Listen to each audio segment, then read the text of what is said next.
জি, আসসালামু আলাইকুম। আজকে টিকটক ভিডিও করতে যাচ্ছি, শরীরে অনেক রাগ। আমাদের বাংলাদেশে, বিশেষ করে বাংলাদেশের কিছু কিছু এমপি মন্ত্রী আছে না, যে যখন বাংলাদেশের অর্থনৈতিক অবস্থা খারাপ হয়ে যাবে তখন বলবে যে প্রবাসীরা হুন্ডিতে টাকা পাঠান না, বৈধ চ্যানেলে টাকা পাঠান, ব্যাংকে টাকা পাঠান, বেশি বেশি করে রেমিটেন্স পাঠান। আমার কথা হইলো, আমি একজন প্রবাসী আর যতগুলো প্রবাসী আছে সবাই এটার ভুক্তভোগী। বাংলাদেশে পাসপোর্ট অফিসটা একটা সিন্ডিকেট করে রাখছে। আপনার ভিসা গেলে মেডিকেল দিতে যাবেন, ওইখানেও একটা সিন্ডিকেট করে রাখছে। মানে প্রতিটা কাজে কাজে সিন্ডিকেট, যে আপনার টাকা বেশি না দিলে আপনার মেডিকেল আনফিট হয়ে যাব, টাকা বেশি না দিলে আপনার পাসপোর্টের সমস্যা হইব। তো বাংলাদেশের যে এমপি মন্ত্রী যারা এই যে রেমিটেন্স করে, আপনারা আগে এগুলো সংশোধন করতে পারেন না? এটা চোখে দেন না? শুধু খানাটা চোখে দেখেন যে প্রবাসীরা পাঠাইবো আর আমরা কানাডা, সুইজারল্যান্ড নি বেগম পাড়া বানাবো, ওগুলা চোখে দেখেন। এটা চোখে দেখতে পারেন না?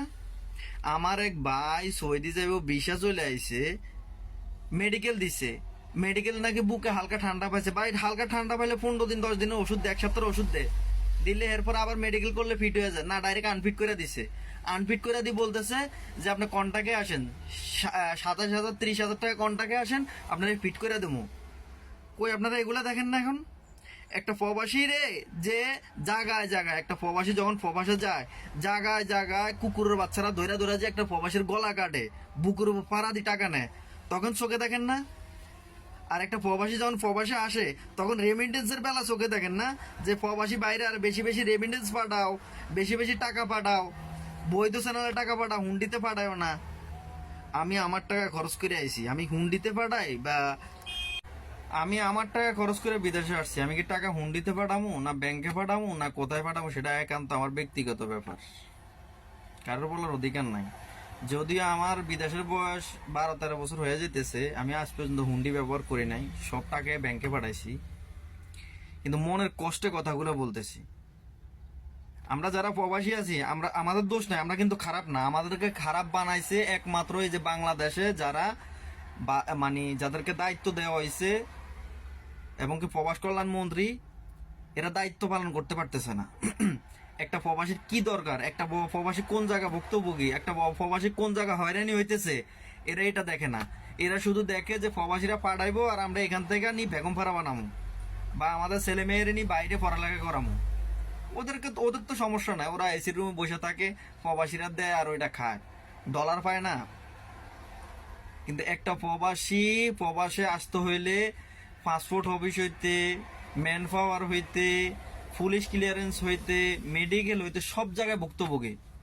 গলায় ফাড়া দি প্রবাসীর থেকে টাকা আদায় করে, টাকা নেয়।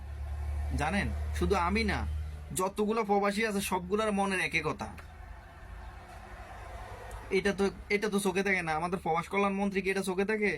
ওনার তো আবার যখন এগুলা যখন আসে, উনি আমি তো গ্যালাসের চশমা পড়ছি, তখন উনি কারের চশমা পরে বসে থাকে, গ্যালাসের চশমা থাকে না ওনার।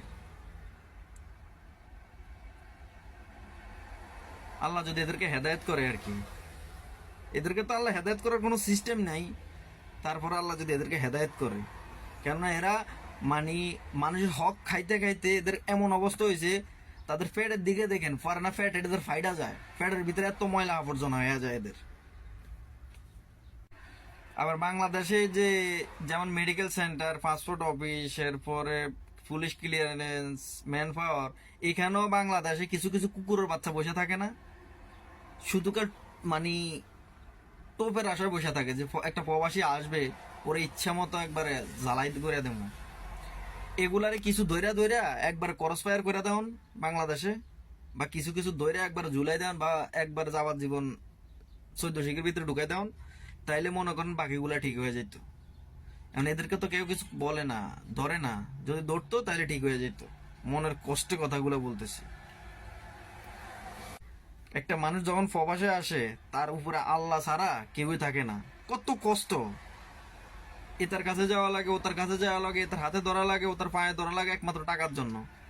সরকার টাকা দেয় আমাদেরকে? কি দেয় সরকার?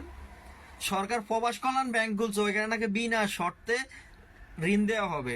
আমি নিজে গেছি প্রবাস কল্যাণ ব্যাংকে, আমি নিজে গেছি, ওইখান থেকে আমারে যে গাইডলাইন দিতেছে যে ভিসার অরিজিনাল ফটোকপি লাগবো, বাংলাদেশের সরকারি চাকরিজীবী এরকম 4-5 জনের সিগনেচার লাগবো, মানে জামিনদার লাগবো, এরপর বাড়ির দলিল লাগবো। আরে হোকার ফলা যদি আমার বাড়ির দলিলে থাকে, যদি আমার ভিসার অরিজিনাল কপি টাকা দেওয়ার আগে আমার হাতে আসে, বা সরকারি চাকরিজীবী যদি আমার ফ্যামিলিতে এরকম 4-5 জন থাকে, তাহলে তোর কাছে গেছে আমি বাল ফালাইতে?